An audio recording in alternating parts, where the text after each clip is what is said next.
അക്കരെ കടന്നിരിക്കും. മറക്കരുത്, ഞാനിത് ബൈബിളിലൂടെ തെളിയിച്ചു തരും. ഒരു ഡയലോഗ് പറഞ്ഞാൽ അതിന് ബേസ് ഇല്ലാതിരിക്കില്ല. എല്ലാത്തിനും വചനത്തിന്റെ അടിസ്ഥാനമുണ്ട്. വായിക്കാം ബൈബിളിൽ പുറപ്പാട് പുസ്തകം 2-ാം അധ്യായം 23-ാമത്തെ വാക്യം. പുറപ്പാട് 2-ാം അധ്യായം 23-ാമത്തെ വാക്യം.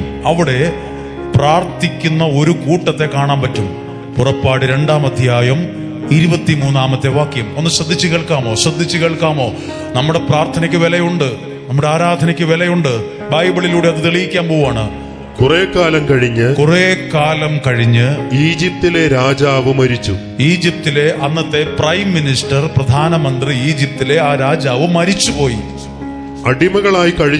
അടിമകളായി വിഷമിച്ചും വേദനിച്ചും കണ്ണുനീരും ഒക്കെയായി കഴിഞ്ഞിരുന്ന ഇസ്രായേൽ മക്കൾ നെടുവീർപ്പിട്ട് നിലവിളിച്ചു. അങ്ങനെ പ്രാർത്ഥിക്കുന്നവരെ നമ്മൾ പറയുന്നത് ഭ്രാന്താന്ന്. പുള്ളിക്ക് എന്തോ പറ്റിപ്പോയതാന്നാ പറയുന്നത്. അവർ ആ പ്രശ്നത്തിലും പ്രതിസന്ധിയിലും നെടുവീർപ്പെട്ട് നിലവിളിച്ചു. ഞാൻ അതിന് കൊടുക്കുന്ന പേരാണ് ഇസ്രായേൽ ജനത്തിന്റെ പ്രാർത്ഥന. ഞാൻ കൃത്യമായിട്ട് തെളിയിക്കാം. അടുത്ത വാക്ക് എഴുതിയിട്ടുണ്ട്, അവരുടെ നിലവിളി ദൈവസന്നിധിയിലെത്തി. എവിടെ എത്തി? ദൈവസന്നിധി. അത് ദൈവത്തിന്റെ സന്നിധിയിലെത്തി. അവരുടെ നിലവിളി എന്ന സ്ഥാനത്ത് നമുക്കിപ്പോ പ്രസംഗിക്കുന്ന സമയത്ത് പ്രാർത്ഥന എന്നൊന്ന് ചേർത്ത് വായിച്ച്, അവരുടെ പ്രാർത്ഥന ദൈവസന്നിധിയിൽ എത്തി. ഇവിടെ നിന്ന് പോകുന്ന 10-50 ലക്ഷം രൂപയുടെ ബസ് ചിലപ്പോ ചുരത്തിലിതും കേടായി പോകും. നല്ല ടയറും നല്ല മെഷീനൊക്കെ എഞ്ചിനൊക്കെ ഉണ്ടെങ്കിലും എന്തോ ഒരു തകരാറ്, വണ്ടി സൈഡ് കിടക്കുക. നമ്മൾ പോകുമ്പോൾ കണ്ടും 10:30 പോയ ബസ് ഇത് അവിടെ കിടക്കുന്നു. എന്നാ പറ്റിയതാ? എന്തോ കേടായി പോയതാ. ഇവിടെ നിന്ന് പുറപ്പെടുന്ന ബസ് ചിലപ്പോൾ കോഴിക്കോട് എത്തേണ്ട ബസ് എത്തത്തില്ല, കേടായി പോകും. അവിടെയുള്ള ബസ്സിൽ നിന്ന് ഇറങ്ങിയിട്ട് വേറെ ബസ്സിൽ കയറിപ്പോകും. പക്ഷേ നമ്മൾ പ്രാർത്ഥിക്കുന്ന പ്രാർത്ഥന എവിടെയും കേടുപറ്റി വഴി കിടക്കിയല്ല. അത് അടിയന്തരമായി ഇറക്കേണ്ടി വരില്ല.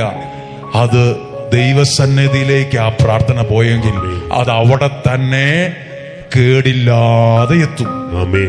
ഇവിടെ എഴുതിയിട്ടിരിക്കുന്ന നിയോഗം അങ്ങനെയാ. ആ പ്രാർത്ഥന അവിടെ ദൈവസന്നിധിയിൽ അത് എത്തും. എഴുതിയിട്ടുണ്ട്, എത്തിന്ന എഴുതിയിരിക്കുന്നത് ആണോന്ന് വായിച്ചു നോക്കിയേ. അവരുടെ നിലവിളി പ്രാർത്ഥന ദൈവസന്നിധിയിൽ എത്തുമായിരിക്കും. ചിലപ്പോ എത്തുമായിരിക്കുന്നല്ല, പാസ്റ്റ് ടെൻസിലാണ് എഴുതിയിരിക്കുന്നത്. അവരുടെ പ്രാർത്ഥന അല്ല, അവരുടെ നിലവിളി ദൈവസന്നിധിയിൽ എത്തി. അത് അടുത്ത കാര്യം, അത് പ്രാർത്ഥനയാണ്. അടുത്ത കാര്യം, അടുത്ത വചനം വായിക്കാം. പുറപ്പാട് 4-ാം അധ്യായം 31-ാമത്തെ വാക്യം. പുറപ്പാടിന്റെ പുസ്തകം 4-ാം അധ്യായം 31-ാമത്തെ വാക്യം. കർത്താവ് ഇസ്രായേൽ മക്കളെ സന്ദർശിക്കുന്നുവെന്നും അവരുടെ കഷ്ടതകൾ കണ്ടിരിക്കുന്നുവെന്നും കേട്ടപ്പോൾ അവർ തലകുനിച്ച് അവിടുത്തെ ആരാധിച്ചു. രണ്ട് കാര്യം കേട്ടോ. ഒരു സമയത്ത് ഒരു പ്രശ്നത്തിന് മുമ്പിൽ പ്രാർത്ഥിച്ചു. മറ്റൊരു റെവലേഷൻ അവർ കേട്ട, ഒരു വെളിപാട് അവർ കേട്ടപ്പോൾ, ദൈവം നിങ്ങളെ അനുഗ്രഹിക്കുന്നു കേട്ടപ്പോൾ തലകുനിച്ച് അവർ ആരാധിച്ചു. ഹല്ലേലൂയ. പ്രാർത്ഥിച്ചവരും ആരാധിച്ചവരും ചെങ്കടൽ കടന്നു. എന്നാൽ പ്രാർത്ഥനയും ആരാധനയും ഇല്ലാത്ത ഫറവോയുടെ ആൾക്കാർ ചെങ്കടലിൽ പെട്ടുപോയി. അവർക്ക് മുന്നേറാൻ പറ്റിയില്ല. പ്രാർത്ഥന ആരാധനയുള്ളവൻ ഇന്ന് നിൽക്കുന്നത് ചെങ്കടലിന്റെ മുമ്പിലാണേലും നിനക്ക് വേണ്ടി അവിടെയുള്ള വെള്ളം മതില് പോലെ ആക്കി നിർത്തും ദൈവം. എന്നാ വലിയ പ്രശ്നമാണെന്ന് പറഞ്ഞാലും അത് എന്റെ മുമ്പിൽ മതില് പോലെ നിൽക്കും. എങ്ങനെയെന്ന് ചോദിക്കരുത്. അതിന്റെ പ്രബന്ധമൊന്നും അവതരിപ്പിക്കാൻ എനിക്കറിയില്ല. പക്ഷെ ദൈവത്തോട് പ്രാർത്ഥിക്കുന്നവനും ദൈവത്തെ ആരാധിക്കുന്നവന്റെ മുമ്പിൽ ദൈവമായ കർത്താവ് വഴി തുറന്ന് അവനെ എത്തേണ്ടിടത്ത് സുരക്ഷിതമായി എത്തിക്കും. അടുത്ത കാര്യം എഴുതിയിട്ടുണ്ട്, അതാ വായിക്കുന്നത്. പുറപ്പാടിന്റെ പുസ്തകം 14-ാം അധ്യായം. പ്രാർത്ഥനയും ആരാധനയുള്ളവർ എന്ത് സംഭവിച്ചു എന്ന് എഴുതിയിട്ടുണ്ട്. അത് 27 മുതലുള്ള വാക്യങ്ങൾ. 28-ാമത്തെ വാക്യം ഒന്ന് വായിച്ചേ. 29-ാമത്തെ വാക്യം വായിച്ചേ. അവരിൽ ആരും അവശേഷിച്ചില്ല. അടുത്ത വാക്യം, എന്നാൽ ഇസ്രായേൽക്കാർ എന്ന് പറയുമ്പം ആരാണ്? ഇപ്പുറത്ത് പ്രാർത്ഥനയിച്ചവരും തലകുനിച്ചാരാധിച്ചവരുമായ ഇസ്രായേൽക്കാർ ഇസ്രായേൽക്കാർ കടലിന് നടുവേ, കടലിന്റെ നടുക്കൂടെ, വരണ്ട ഭൂമിയിലൂടെ നടന്നുപോയി. വിമാനത്തിനല്ല, നടന്നുപോയി. പ്രാർത്ഥിക്കുന്നവനും ആരാധിക്കുന്നവനും നടന്നു മുന്നേറും. ആമേൻ. അവന്റെ മുമ്പിൽ ചെങ്കടലാണെങ്കിലും അവന്റെ മുമ്പിൽ ദൈവം വഴി തുറന്നിരിക്കും. ഹല്ലേലൂയ. അവൻ ആ പ്രശ്നത്തിൽ പട്ടും പോകൂല, ആ പ്രതിസന്ധിയിൽ അവൻ പെട്ടും പോവുകയില്ല. ആമേൻ. നമ്മളൊക്കെ പല പ്രതിസന്ധിയിലും പെട്ടുപോയവരും പെട്ടുപോയവരുമാണ്. പ്രാർത്ഥനയും ആരാധനയുള്ളവൻ മുന്നോട്ട് കുതിക്കും. ഹല്ലേലൂയ. വായിച്ചു നോക്ക്, വീട്ടിൽ ചെന്ന് ബൈബിൾ വായിക്കണം. പ്രാർത്ഥനയും ആരാധനയുള്ളവൻ അല്പം പ്രതിസന്ധികളൊക്കെ വന്നെങ്കിലും അവന്റെ ജീവിതം പോയത് മുന്നോട്ടാണ്, കാനാൻ ദേശത്തേക്കാണ്. ഒന്ന് ഉറക്കെ വിശ്വാസത്തോടെ ഒരു കരം ഉയർത്തി പറഞ്ഞേ ഹല്ലേലൂയ. ഉറക്കെ പറഞ്ഞേ ഹല്ലേലൂയ, ഹല്ലേലൂയ. പ്രാർത്ഥനയും ആരാധനയും ഉള്ളവൻ ചെങ്കടലിന്റെ മുമ്പിൽ നിന്നു പോവില്ല. എന്നാൽ ഫറവോയുടെ ആളുകൾ പ്രാർത്ഥിച്ചുവെന്നോ ആരാധിച്ചെന്നോ കാണത്തില്ല. അവര് ബുദ്ധിയുള്ളവരാണ്, ശക്തന്മാരാണ്, പട്ടാളക്കാരുണ്ട്, ബുദ്ധിയുള്ളവരുണ്ട്, ആയുധമുണ്ട്, എല്ലാ സംവിധാനമുണ്ട്. പക്ഷെ പെട്ടുപോയി. അത് എഴുതിയിട്ടുണ്ട് 28ാമത്തെ വാക്യം. ഇസ്രായേൽക്കാരെ പിന്തുടർന്ന് കടലിലിറങ്ങിയ തേരുകളെയും കുതിരപ്പടയാളികളെയും ഫറവോയുടെ സൈന്യം മുഴുവനെയും കടൽ വെള്ളം മൂടിക്കളഞ്ഞു. എല്ലാം പെട്ടുപോയി, എല്ലാം വെള്ളത്തിൽ പോയി, എല്ലാം കയ്യിൽ നിന്ന് പോയി. നോക്കൂ, പ്രാർത്ഥനയും ആരാധനയുള്ളവൻ എല്ലാം നഷ്ടപ്പെട്ടില്ല. അവൻ ആ പ്രശ്നം കടന്നപ്പുറമെത്തി. പ്രാർത്ഥനയും ആരാധനയില്ലാതെ ഇറങ്ങിയവൻ ഇന്ന് വെള്ളത്തിന്റെ അടിയിലായി. ഇന്നും അങ്ങനൊക്കെ തന്നെയാണ്. പ്രാർത്ഥനയുള്ളവന്റെ കൂടെ നിൽക്കാൻ ആരുമില്ലേലും ദൈവം അവന്റെ കൂടെ നിൽക്കും. ഞാനൊരു കാര്യം പറയുന്നത് നിങ്ങൾ മനസ്സിലെഴുതുമോ? ദൈവത്തിന്റെ വാക്കനുസരിക്കുന്നവൻ ദൈവത്തോട് എന്തേലും പറഞ്ഞാൽ ദൈവവും അതനുസരിക്കും. അല്ലാത്തവൻ വെറുതെ ഒച്ചപ്പാടുണ്ടാക്കി പോകത്തുള്ളൂ. ദൈവത്തിന്റെ വാക്കനുസരിക്കുന്നവൻ, ദൈവമേ ഈ വ്യക്തിയെ രക്ഷിക്കണമെന്ന് പറഞ്ഞാൽ ദൈവം രക്ഷിക്കും. കാരണം ദൈവത്തിന്റെ വാക്കനുസരിക്കുന്നവൻ ഒരു വാക്ക് പറഞ്ഞാൽ ദൈവം അത് തട്ടിക്കളയില്ല. ഹല്ലേലൂയ. ദൈവത്തിന്റെ വാക്കനുസരിക്കുന്ന ഒരാൾ പ്രാർത്ഥിക്കുക, കർത്താവേ ഈ വ്യക്തി ഒത്തിരി പ്രയാസത്തിലാ, രക്ഷിക്കണമെന്ന് പ്രാർത്ഥിച്ചാൽ ദൈവം ആ വ്യക്തിയുടെ പ്രാർത്ഥന അനുസരിക്കും, അവനെ രക്ഷിച്ചിരിക്കും. ഹല്ലേലൂയ. ഇത് മറക്കരുത്, ഈ കാര്യം മറക്കരുത്. എല്ലാവരും ഒരു 5% ശ്രദ്ധ കൂടുതൽ എടുത്ത് കേൾക്കണം. നിങ്ങളുടെ മക്കൾ ആരെയിലൊക്കെ ചോദിക്കും, നീ എന്തിനാടാ പ്രാർത്ഥിക്കുന്നത്, എന്തിനാ ആരാധിക്കുന്നത്? പ്രാർത്ഥിക്കുകയും ആരാധിക്കുകയും ചെയ്യുന്നവൻ ചെങ്കടൽ കടക്കും.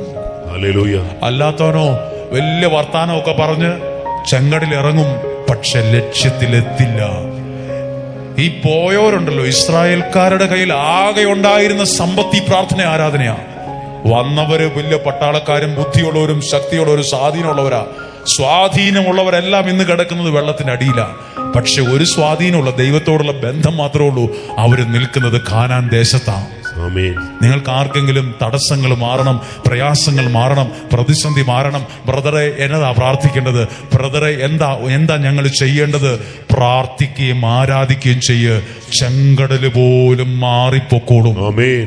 അവിടെ പോലും ഒരു വഴി ഉണ്ടാകും എന്ന് പറഞ്ഞേ ഹല്ലേലൂയ. കരങ്ങൾ ഉയർത്തി പറഞ്ഞേ ഹല്ലേലൂയ, ഹല്ലേലൂയ. ശ്രദ്ധിച്ചു കേട്ടോ, ശ്രദ്ധിച്ചോ. ഇസ്രായേൽക്കാര് ചെങ്കടലിന് മുമ്പിൽ നിന്ന് ചെങ്കടല് കണ്ടപ്പം അതിനു മുമ്പ് പ്രാർത്ഥിച്ചു, നിലവിളിച്ചു. ആ പ്രാർത്ഥന ദൈവസന്നിധിയിലെത്തി. 2, അവർ ആരാധിച്ചു.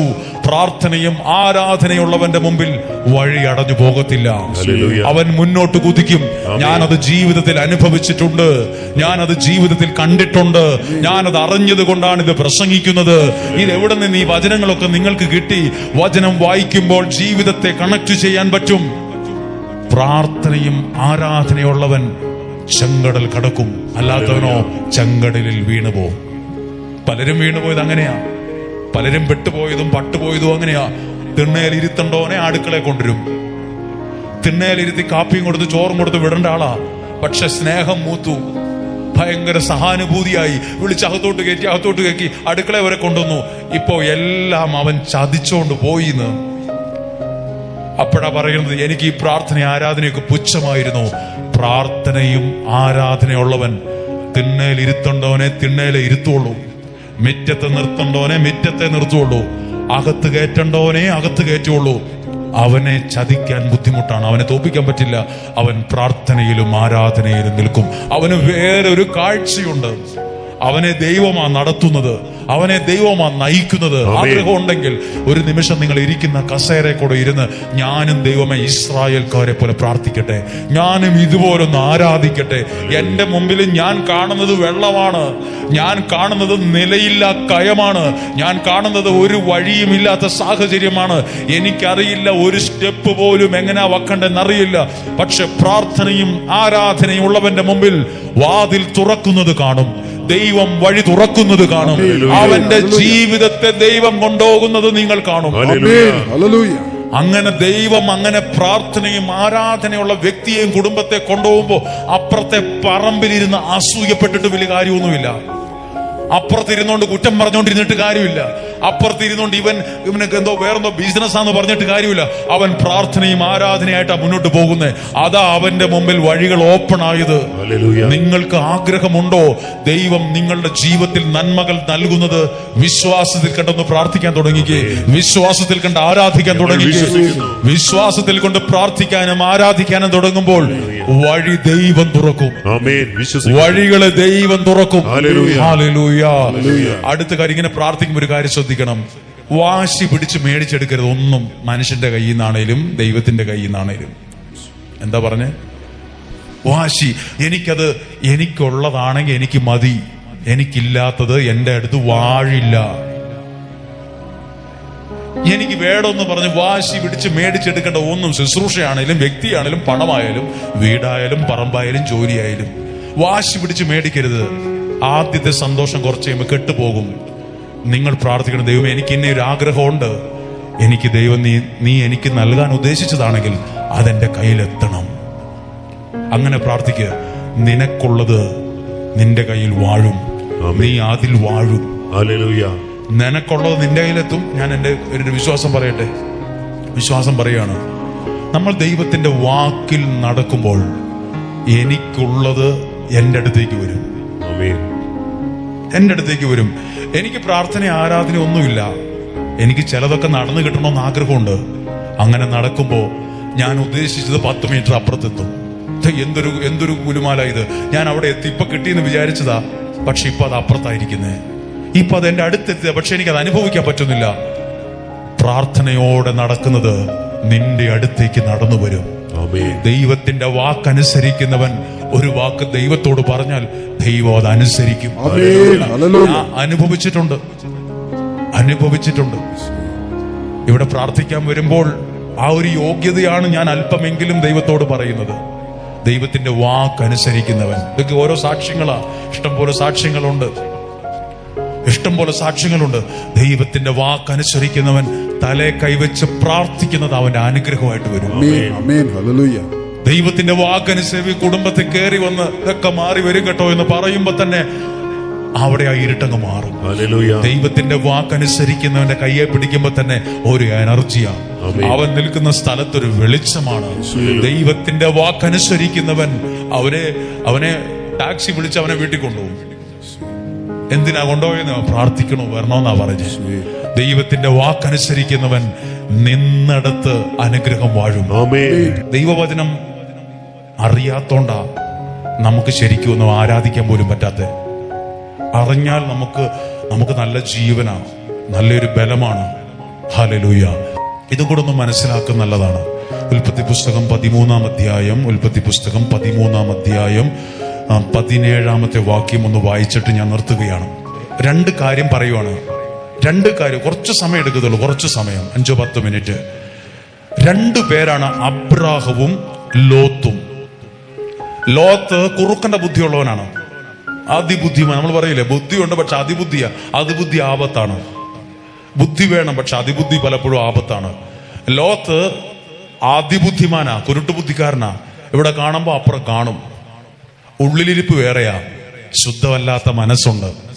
കാര്യം വലിയ സുഹൃത്തുക്കൾ അബ്രാഹവും ലോത്തും. പക്ഷെ അബ്രാഹത്തിന്റെ കൂടെ നിൽക്കുമ്പോൾ ലോത്തിന്റെ മനസ്സൊന്നും അത്ര ശുദ്ധമല്ല.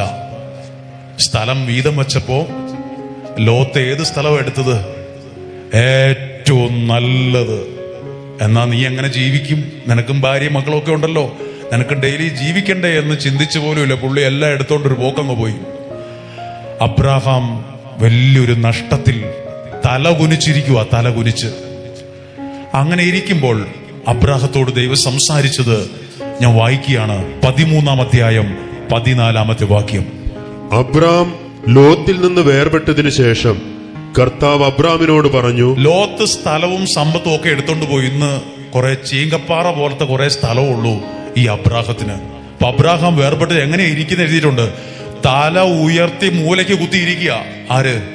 അബ്രഹാം തല കുനിച്ചിരിക്കുക. നമ്മൾ ഒരു മൂലയ്ക്ക് തല കുനിച്ചിരിക്കുക. അപ്പോൾ ദൈവം വന്നിട്ട് പറയുവാണ്, നീ തല ഉയർത്തുക. ഇങ്ങനെ മൂടി തല താഴ്ത്തി ഇരിക്കരുത്. നീ ഇങ്ങനെ മൂലയ്ക്ക് കുത്തിയിരിക്കരുത്. തല ഉയർത്തി നിൽക്ക്. ആദ്യം തന്നെ തല ഉയർത്തി. നമ്മളെ തല ഉയർത്തി നിർത്തുന്ന ആരാ? ദൈവം. അതാദ്യം ഓർക്ക്. എന്റെ ദൈവം, എനിക്കൊന്നും ഇല്ലല്ലോ, എനിക്ക് വിദ്യാഭ്യാസം ഇല്ലല്ലോ, എനിക്ക് അങ്ങനെ ഇല്ലല്ലോ. നിന്നെ തല ഉയർത്തി നിർത്തും ദൈവം. ആര് നിർത്തിയില്ലേലും ആ ബലം മതി. വേറൊരാളുടെ കാലം നിൽക്കണ്ട, അയാൾ കാല് വലിക്കും. വേറൊരാളുടെ ബലത്തിൽ നിൽക്കണ്ട, ഇട്ടിട്ട് പോവും. ദൈവത്തിന്റെ ബലത്തിൽ നിൽക്ക്, അതൊരിക്കലും പരാജയപ്പെടില്ല. തല ഉയർത്തി നിൽക്കാൻ പറഞ്ഞു, നോക്കാൻ പറഞ്ഞു. എങ്ങോട്ടൊക്കെ നോക്കാൻ പറഞ്ഞു? നീ തല ഉയർത്തി കിഴക്കോട്ട്, പടിഞ്ഞാറോട്ട്, തെക്കോട്ട്, വടക്കോട്ട് നോക്കുക. ചുമ്മാ നോക്കാൻ പറഞ്ഞു. അത് ഞാൻ നോക്കിയിട്ട് അവിടുത്തെ ഭിത്തി കാണുന്നുണ്ട്, മുറ്റത്ത് കിടക്കുന്ന കുറച്ച് കാറ് കാണുന്നു, അവിടെ പ്ലാവ്, മാവ്, ഇല്ലി നിപ്പുണ്ട്, ലൈറ്റ് കത്തി കിടപ്പുണ്ട്, ബോക്സ് ഇരിപ്പുണ്ട്. ഇതൊക്കെ ഞാൻ കാണുന്നത്. അങ്ങനെ നോക്കാനല്ല. നീ നോക്ക്, നീ വിശ്വാസത്തിൽ നോക്ക്. നീ കാണുന്ന പ്രദേശമെല്ലാം നിനക്കും നിന്റെ മക്കൾക്കുമായി എന്നേക്കുമായി ഞാൻ തരും. അപ്പൊ 10 വർഷത്തേക്കല്ല, അവിടെ ഒരു വാക്കുണ്ട്, എന്നേക്കുമായി. ഇനി ആരും അത് പിടിച്ചോണ്ട് പോകത്തില്ല. ഇനി ആരും നിന്നെ ആരും പറ്റിച്ചോണ്ട് പോവില്ല. നീ എഴുന്നേറ്റ് നോക്ക്. അപ്പൊ ഒരു ചോദ്യം, നോക്കിയാൽ എങ്ങനെയാ കിട്ടുന്നേ? വിശ്വാസത്തിലാണ് നീ നോക്കിയതെങ്കിൽ നോക്കിയത് നാളെ നിന്റെ കയ്യിലിരിക്കും. വിശ്വാസത്തിലാണ് അത് കണ്ടതെങ്കിൽ പ്രാർത്ഥിച്ചെഴുതിയിട്ട നിയോഗം ഒരു കടലാസ് കണക്കെ ചുമ്മാ കൊണ്ടുപോയി പെട്ടിയിലിട്ടുന്ന കാര്യമല്ല പറയുന്നേ. ഞാൻ എഴുതിയിട്ട കാര്യം വിശ്വാസത്തിലാണ് അത് നോക്കിയതെങ്കിൽ അത് നാളെ നിന്റെ കയ്യിലെത്തി. സാക്ഷ്യം പറഞ്ഞാലും പറഞ്ഞില്ലേ, ഇനി നാളെ ഇവിടെ വന്നാലും വന്നില്ലേലും, ഇഷ്ടപ്പെട്ടാലും ഇഷ്ടപ്പെട്ടില്ലേലും, ഇനി ഒന്നും പറഞ്ഞില്ലേലും അത് നിന്റെ കയ്യിലിരിക്കും. കാരണം വിശ്വാസത്തിൽ നോക്കുന്നത് നിന്റേതായി വരും.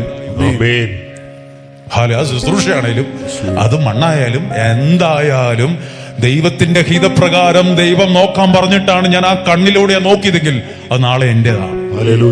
എഴുതിയിരിക്കും, നോക്ക്, നീ കാണുന്നത് നിനക്കും നിന്റെ മക്കൾക്കുമായി തരുമെന്നല്ല, ഒരു വാക്കുണ്ട്, ലൈഫ് ലോങ്, എന്നേക്കുമായി ഞാൻ നിനക്ക് തരും.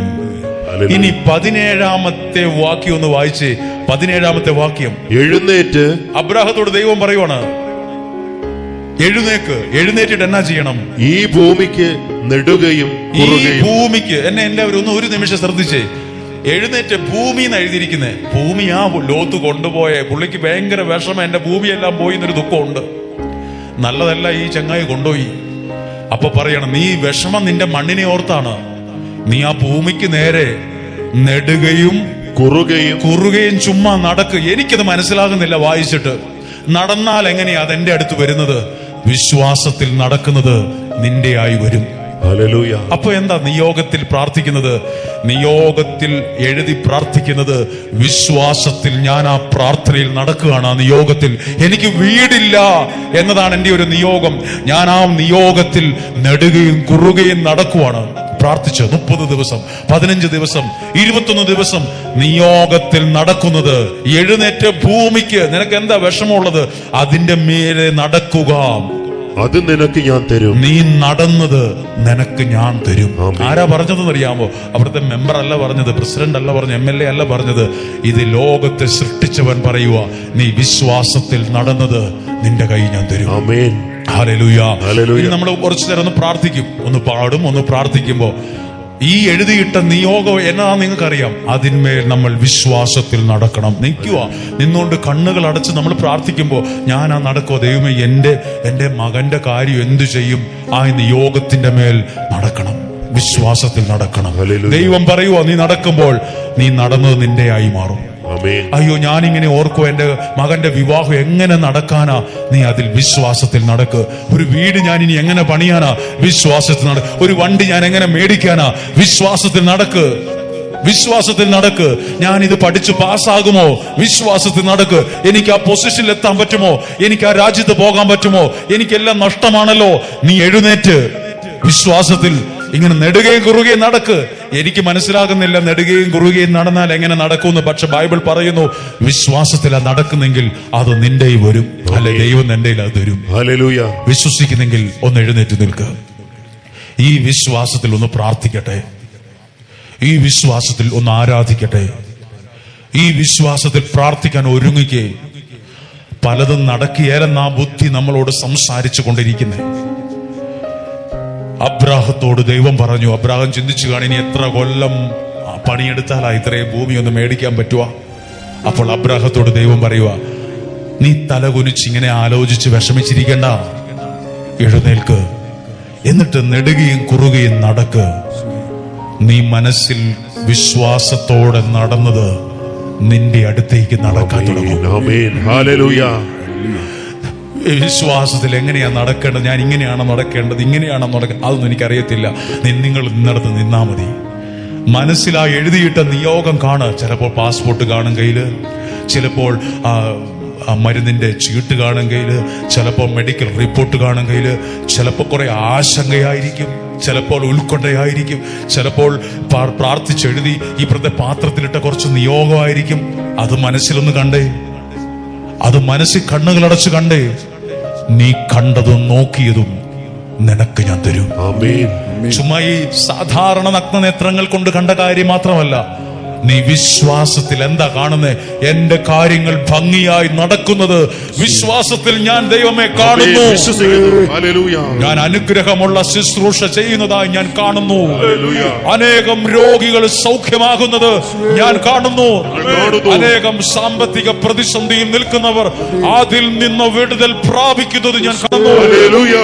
അനുഗ്രഹമുള്ള ശുശ്രൂഷകൾ വളർന്നു വരുന്നത് ഞാൻ കാണുന്നു. അനേകർ ദൈവത്തെ അറിയുന്നത് ഞാൻ കാണുന്നു. നീ കാണുന്നത് നിനക്ക് ഞാൻ തരും. നീ കണ്ടത്, നീ വിശ്വാസത്തിലാ കണ്ടത്, അത് നിന്റെ കയ്യിലേക്ക് വരും.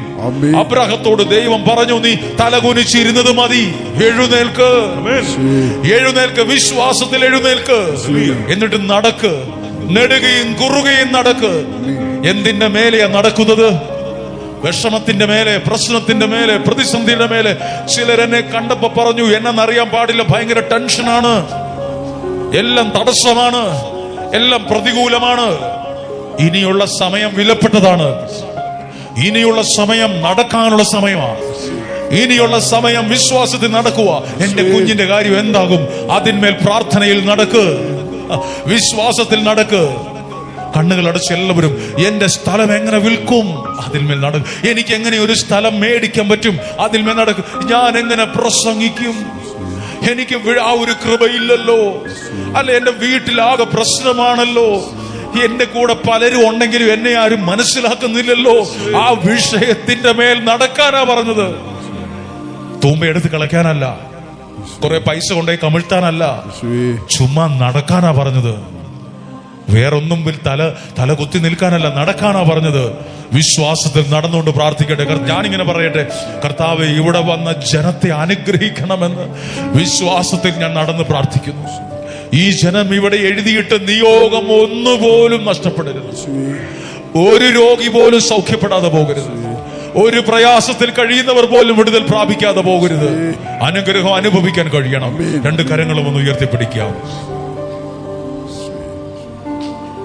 രണ്ട് കരങ്ങളും ഉയർത്തിപ്പിടിക്കുമ്പോൾ ഇസ്രായേൽ ജനത്തിന്റെ നിലവിളി ദൈവസന്നിധിയിൽ എത്തിന്ന് എഴുതിയിട്ടുണ്ട്. പാസ്റ്റ് ടെൻസിൽ എഴുതിയിരിക്കുന്നത് എത്തിന്ന്, എത്താൻ പോവുകയാണ്, എത്തുമായിരിക്കുന്നല്ല, എത്തി. അത് പ്രാർത്ഥനയും ആരാധനയും. മുമ്പിൽ ചെങ്കടലാണേലും കുഞ്ഞെ പേടിക്കണ്ട. കൈ ഉയർത്തി നിൽക്കുന്ന നിങ്ങളുടെ മുമ്പിൽ ചെങ്കടലായിരിക്കാം. പേടിക്കണ്ട. നിങ്ങൾ ചെല്ലുന്നതനുസരിച്ച് ദൈവത്തിനറിയാം അവിടെ ഒരു വഴിയുണ്ടാക്കാൻ. ഏതൊക്കെയോ മുൾപടർപ്പിന്റെ ചുവട്ടിൽ ചടഞ്ഞു കുത്തിയിരിക്കുക പലരും. എന്റെ ജീവിതം ഇങ്ങനാണ്, എന്റെ കുടുംബം ഇങ്ങനാണ്, എന്റെ സാമ്പത്തികം ഇങ്ങനാണെന്ന് മരിച്ചാ മതി എന്ന് പോലും ചിന്തിച്ചവരുണ്ട്. എന്നാൽ കൈയെത്തുന്ന ദൂരത്ത് എഴുന്നേറ്റ് നോക്ക്. നിന്നെ ഒരുപാട് ദൂരം നടത്താൻ ആഗ്രഹിച്ച് ഒരു അപ്പം അടുത്തിരിക്കുന്നത് പോലെ ഒരു വചനം, ഒരു ദൈവ സാന്നിധ്യം നിന്റെ അടുത്തിരിക്കുന്നു. ആ ദൈവ സാന്നിധ്യം നിന്നോട് പറയുന്നു, നിനക്ക് ഒരുപാട് ദൂരം പോകാനുണ്ട്, ഒത്തിരി കാര്യങ്ങൾ ചെയ്യാനുണ്ട്.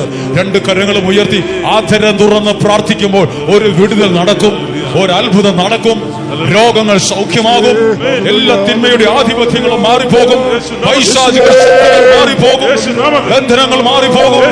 യേശുവിന്റെ നാമത്തിൽ അത്ഭുതങ്ങൾ നടക്കും. തടസ്സങ്ങൾ മാറും, പ്രതിസന്ധികൾ മാറും, വെല്ലുവിളികൾ മാറും. കുടുംബങ്ങൾ അനുഗ്രഹം പ്രാപിക്കട്ടെ. കുടുംബങ്ങളുടെ അകത്ത് ചില വിടുതലുകൾ നടക്കട്ടെ, സംഭവിക്കട്ടെ. എല്ലാ പൈശാചിക തിന്മയുടെ ആധിപത്യങ്ങളും മാറിപ്പോകട്ടെ, പുറത്തു പോകട്ടെ. എല്ലാ ആധിപത്യങ്ങളും മാറിപ്പോകട്ടെ. തിന്മയുടെ ബന്ധനങ്ങൾ അഴിയട്ടെ. ചെങ്കടൽ വഴി മാറിയതുപോലെ ജീവിതത്തിൽ വഴികൾ തുറക്കട്ടെ. തടസ്സങ്ങൾ മാറട്ടെ, പ്രതിസന്ധികൾ മാറട്ടെ, വെല്ലുവിളികൾ മാറട്ടെ. യേശുനാമത്തിന്റെ ശക്തി വെളിപ്പെടട്ടെ. കരങ്ങൾ പിടിച്ച് എല്ലാവരും പ്രാർത്ഥിച്ച് യഹോവ എന്നെ സൗഖ്യമാക്കും. യഹോവ എന്നും അവനുണ്ട്. യഹോവ എന്നെ സൗഖ്യമാക്കും. യഹോവ എന്നും അവനുണ്ട്. അതുകൊണ്ട് ഈ ദൈവം എന്റെ ദൈവം, എൻ പിതാവല്ലോ എന്താനന്ദം.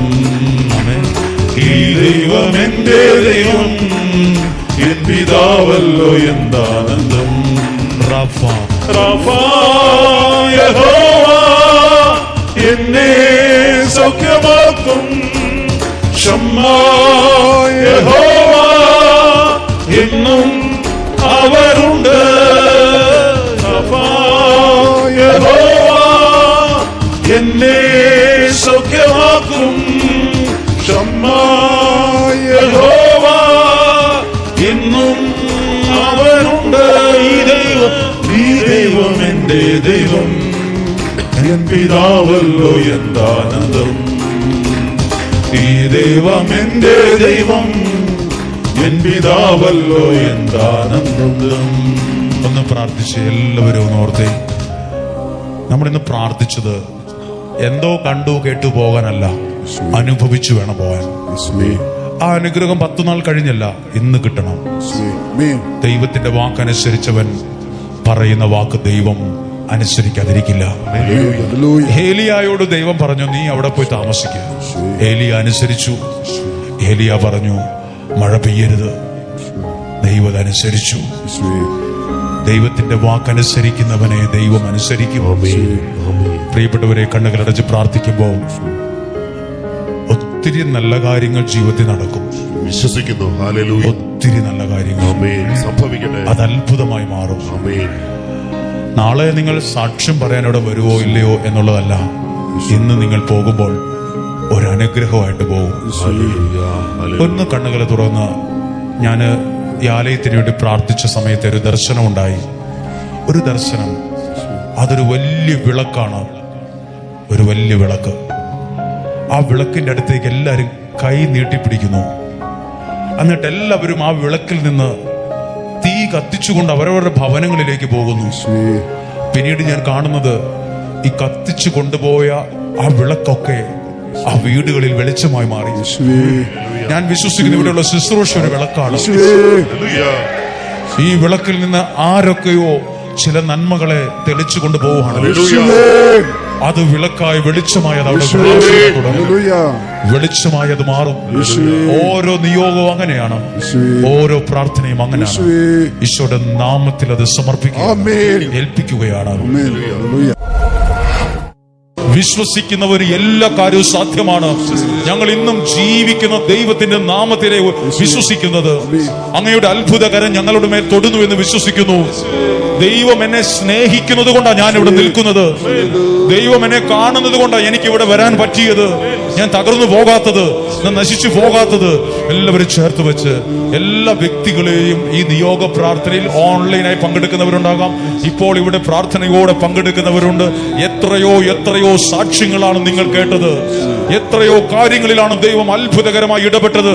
എത്രയോ കുടുംബങ്ങളെയാണ് ദൈവം ബലപ്പെടുത്തിയത്. എത്രയോ വ്യക്തികളെയാണ് ദൈവം സൗഖ്യമാക്കിയത്. എല്ലാവരും ഒന്ന് പ്രാർത്ഥിക്കാൻ പോവുകയാണ്. വചനത്താൽ ചേർത്തു വച്ച ഈ നിയോഗങ്ങൾക്കായി സകല വിശുദ്ധരുമേ, സകല വിശുദ്ധരുമേ മാധ്യസ്ഥമേകിടേ. എല്ലാവരും ചേർന്ന് പാടാമോ? വചനത്താൽ ചേർത്തു വച്ച ഈ നിയോഗങ്ങൾക്കായി സകല വിശുദ്ധരുമേ മാധ്യസ്ഥമേകിടണേ. നിങ്ങൾ എഴുതിയിട്ട നിയോഗം മനസ്സിൽ കാണണം. അബ്രാഹത്തെ പോലെ അതിന്റെ മേൽ വിശ്വാസത്തിൽ നടക്കുകയാണ്. അത് സൗഖ്യമായാലും വിടുതലായാലും അത് ജീവിതത്തിൽ ദൈവം അനുഗ്രഹിച്ചു തരും. എല്ലാവരും ചേർന്ന് എന്ന് എന്റെ കൂടെ ഒന്ന് ഏറ്റുചൊല്ലി പ്രാർത്ഥിച്ച്, കർത്താവേ, യോഗ്യമല്ലാത്ത സ്ഥാനമായിരിക്കാം, പക്ഷെ ദൈവം എന്നെ യോഗ്യരാക്കും. എനിക്ക് അതിന് അർഹതയൊന്നും ഇല്ലായിരിക്കാം, പക്ഷെ എന്നെ ദൈവം അതിന് അർഹനാക്കും, അർഹയാക്കും. 1000 തലമുറയോട് കരുണ കാണിക്കുന്ന ഒരു ദൈവം ഇന്ന് എന്നോട് കരുണ കാണിക്കും. എന്റെ ജീവിതം അനുഗ്രഹിക്കപ്പെടും. അത് വിശ്വാസത്തിൽ ഞാൻ കാണുന്നു, വിശ്വാസത്തിൽ ഞാൻ കാണുന്നു. ഏറ്റുചൊല്ലി ഉറക്കെ പ്രാർത്ഥിക്കുന്നു. നസ്രായനായ എന്റെ യേശുവേ, എന്റെ എല്ലാ നിയോഗങ്ങളെയും അങ്ങ് സ്വീകരിച്ച് എനിക്ക് സാധിച്ചു തരണമേ. നസ്രായനായ എന്റെ യേശുവേ, എന്റെ എല്ലാ നിയോഗങ്ങളെയും അങ്ങ് സ്വീകരിച്ച് എനിക്ക് സാധിച്ചു തരണമേ. നസ്രായനായ എന്റെ യേശുവേ, എന്റെ എല്ലാ നിയോഗങ്ങളെയും അങ്ങ് സ്വീകരിച്ച് എനിക്ക് സാധിച്ചു തരണം. നസ്രായനായ എന്റെ യേശുവേ, എന്റെ എല്ലാ നിയോഗങ്ങളെയും അങ്ങ് സ്വീകരിച്ച് എനിക്ക് സാധിച്ചു തരണമേ. നസ്രായനായ എന്റെ യേശുവേ, എന്റെ എല്ലാ നിയോഗങ്ങളെയും അങ്ങ് സ്വീകരിച്ച് എനിക്ക് സാധിച്ചു തരണമേ. ഇനി 4 പ്രാവശ്യം ചെല്ലുമ്പോൾ നമ്മുടെ കരങ്ങൾ പരമാവധി ഉയർത്തിപ്പിടിച്ച് പറഞ്ഞേ, നസ്രായനായ എന്റെ യേശുവേ, എല്ലാ നിയോഗങ്ങളെയും അങ്ങ് സ്വീകരിച്ച് എനിക്ക് സാധിച്ചു തരണമേ. നസ്രായനായ എന്റെ യേശുവേ, എന്റെ നിയോഗങ്ങളെ അങ്ങ് സ്വീകരിച്ച് എനിക്ക് സാധിച്ചു തരണമേ. നസ്രായനായ എന്റെ യേശുവേ, എന്റെ എല്ലാ നിയോഗങ്ങളെയും അങ്ങ് സ്വീകരിച്ച് എനിക്ക് സാധിച്ചു തരണമേ. ഞാൻ വിശ്വസിക്കുന്നു, എന്റെ ജീവിതത്തിൽ അങ്ങ് ഇടപെട്ടെന്നും ഈ അനുഗ്രഹം ലഭിച്ചെന്നും ഈ സൗഖ്യം ലഭിച്ചെന്നും ഈ തടസ്സം മാറിയെന്നും ഞാൻ ഇന്ന് വിശ്വസിക്കുന്നു. ഞാൻ ഇന്ന് വിശ്വസിക്കുന്നു. ഞാൻ ഇന്ന് വിശ്വസിക്കുന്നു. അത്ഭുതകരമായ വിജയവും